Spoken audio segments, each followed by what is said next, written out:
mar ng'anyo ka kwedo weche gi mag omenda. Erokamano. Kachako king'iyo wach ng'anyo ni ok en fake nikech tich ariyo kane chiemane idhi tim chiemane finance CS ne dhi somo budget mar ikomenda 24-25 kanyo mane ng'anyo chakore ma kata ka nidhi town ninwang'o ka town obila nochacho gi tear gas kwachako ang'iyo tich adek ne en kamano. To onge mar jotelo adwa ng'iye e weche ariyo. Mokwongo jotelo mosebedo ka lead jo Kenya e weche mag ng'anyo gi ginyalo temo seche moko mondo gikawa backseat mondo ging'i ni jo Kenya kopo ni waonge kwa telo ni kaka jotelo be ginyalo neno shida magiwinjo magi ket government to accountability. Koro gi take backseat mondo ging'i ni to jo Kenya gi be gin be ginyalo wuok oko. To aseneno ka mano setimore.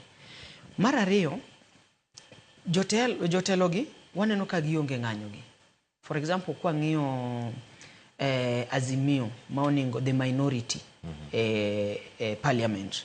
King'iyo leadership mare kwa chako gi the party leader.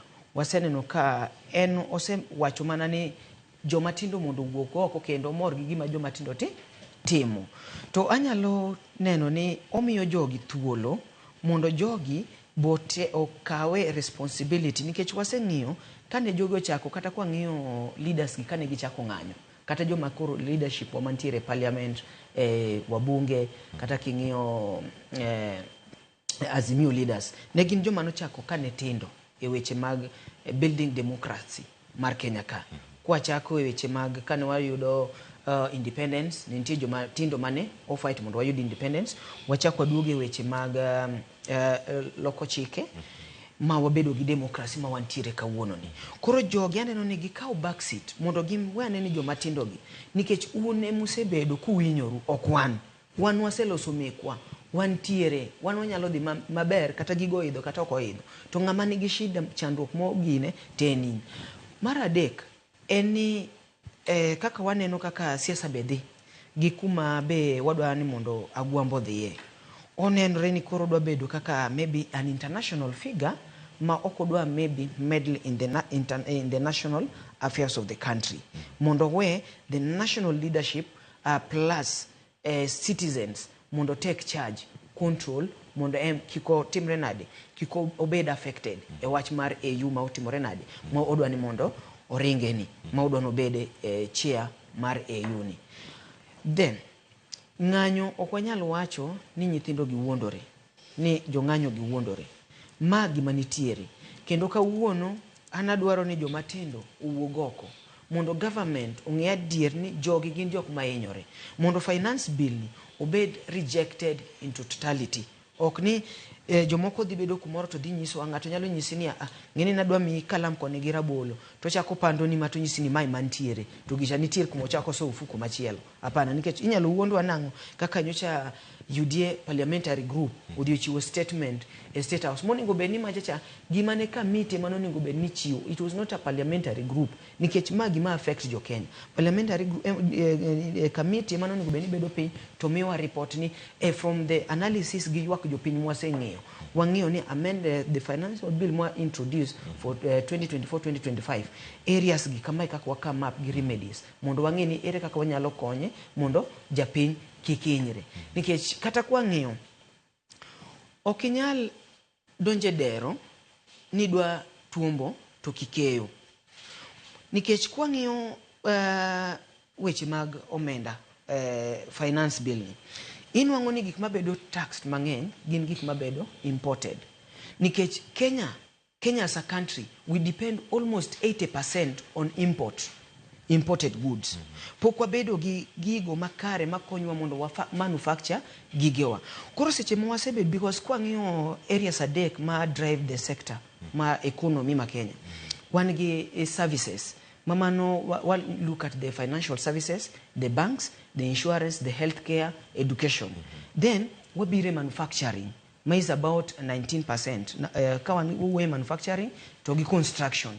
Then wacha kwa ng'iyo weche maga iwacho ni kanyalo kete gi dholuo Koro kwang'iyo alwora mago gigo manyalo konyo economy, wang'eni ere kaka nyalo invest on manufacturing, locally manufactured. Yes, mar adek ne en agriculture. Agriculture again contributes to about 18-19% of the economy of the country. Koro gikwongo ing'iyo ni sector gi ere kaka wanyalo empower gi mondo gi produce, mondo koro nikech seche ma waonge thuolo mar producing things locally, biro chuno ni mondo wa import nikech wabiro create demand ma so high, to chuno ni wadhi kawo gika oko. The moment wadhi oko wadhi kawo gika, to tax nyaka timre nade, nyaka medre. To ka tax omedre, ng'ama dhi hinyore en japiny monego bed ni yudo service ni. Then kendo another area, ng'ini ka tax bedo collected, tineno kaka tax nitiyo godo. Umi kidhi hospital to yath nitiere, barabara nitie, school ineno kata ka sani head teachers, principals ywak ni kata ka petition pok oornegi, gioro nyithindo dala mondo dhi oom fee, to senyiswa ka ni education is free. Koro ka gik mamagi timore, to waneno ka jatend piny eno nyalo luorore gi 12 billion mana i Kenya ka kende. 12 billion mano ng'eni mano budget mar county moro e Kenya kai, nikech kaka migochwa yudo around 8 billion, ineno Nairobi yudo around 12 billion. 12 billion no kade wawach ni jatend ker wacho ni, nikech kaka no wacho ni bottom up economy cha 12 billion ni idwa ger kata classes achiel, we have like 33,000 primary schools all over the country. Kani idwa ger class achiel 12 billion, de waneno ni 12 billion ng'eni gima ng'ato neno wacho ni school ka school no yudo class, ogerne gi class, ng'eni mano bro create a very impact into the society and even to the government. To ma in pesa allocate, koro jo Kenya igi wang'e ni in ikaso wakoni ni dwani mondo wami pesa mondo los go piny, to in mwaneno kiketho pesa ni, to in mokwongo uni makano udonjo to nyiswa nang'o ni kano udonjo to noyudo ka dero neni nono, neni mana gi milion 90, to magi ete koro utimo nang'o. Wach madungi manya mantiere kar kae, wakili Charles Media kata kili kar kae mondo mi ilere nyakura mo jwang bende thuolo ma odiochieng' ma kawuono